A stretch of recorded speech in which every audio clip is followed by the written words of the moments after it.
ఒక చిన్న గ్రామంలో రాము అనే యువకుడు ఉండేవాడు. అతనికి చదువులో చాలా ఆసక్తి ఉండేది. కానీ ఇంటి పరిస్థితులు బాగాలేక 10వ తరగతి తర్వాత చదువు మానివేయాల్సి వచ్చింది. తండ్రి ఒక చిన్న రైతు. రోజూ పొలం పనులు చేసి కుటుంబాన్ని పోషించేవాడు. రాము తన తండ్రికి తోడుగా ఉండేవాడు. కానీ అతని మనసులో మాత్రం ఒక పెద్ద కల ఇంజనీర్ అవ్వాలి అనే తపన ఉంది. ఒకరోజు రాము తండ్రితో ఇలా అన్నాడు. నాన్నా, నేను మళ్ళీ చదువు కొనసాగించాలని ఉంది. మీరు అనుమతిస్తే పనిచేసి డబ్బు సంపాదించుకుంటూ చదువుతాను. తండ్రి కొంత నిశ్చలంగా చూసి, నీ మనసులో ఉన్నది నీవు చేయరా, కానీ నీవు ఎన్నో కష్టాలను ఎదుర్కోవాల్సి వస్తుంది. అందుకు సిద్ధంగా ఉన్నావా అన్నాడు. రాము గట్టి నిర్ణయం తీసుకున్నాడు. ఉదయం పొలంలో పనిచేసి రాత్రి డిగ్రీకి చదువుతున్నాడు. అలసిన శరీరం కానీ కలలతో నిండిన మనసు.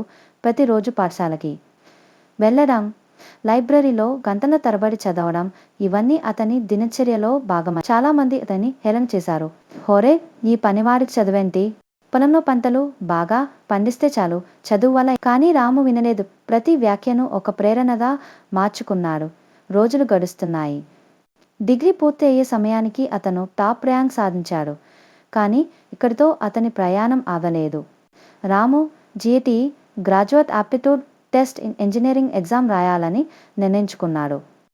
తెల్లవారుజాము 4 గంటలకే లేచి చదవడం మొదలయ్యేది. ఇంట్లో వెలుతురు ఉండక కొన్నిసార్లు కిరోసిన్ ల్యాంప్ కింద చదివాడు. తిండి తినకుండా పుస్తకాల్లో మునిగిపోయాడు. అతడి పట్టుదలకి ఫలితం ఫలించిందే.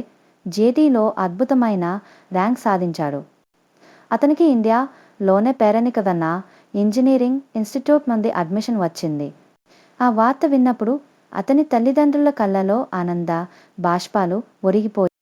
ఇన్స్టిట్యూట్లో చేరిన తర్వాత కూడా రాము తన మూలాలను మరచిపోలేదు.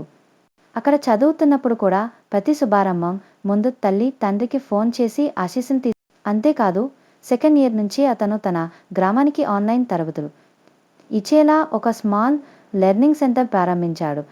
చిన్న పిల్లలకి కంప్యూటర్ సైన్స్, మ్యాథ్స్ వంటి పాఠాలు అర్థమయ్యేలా బోధించేవాడు. అతని ఈ యత్నానికి స్థానికులు ఆశ్చర్యపోయారు.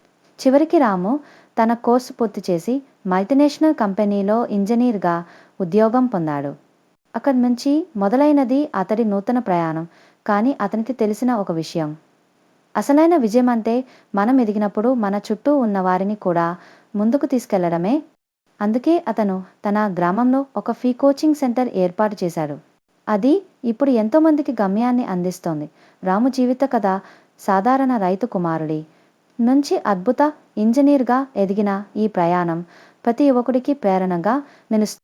ఏమైనా సాధించాలి అనుకుంటే పరిస్థితులపై నిమిత్తం లేదు. పట్టుదల, కృషి, నమ్మకం ఉంటే ఓ సాధారణ గ్రామ యువకుడు గొప్ప విజయాన్ని సాధించగలడు. నిన్ను నీవు నమ్ము, అదే మొదటి అడుగు.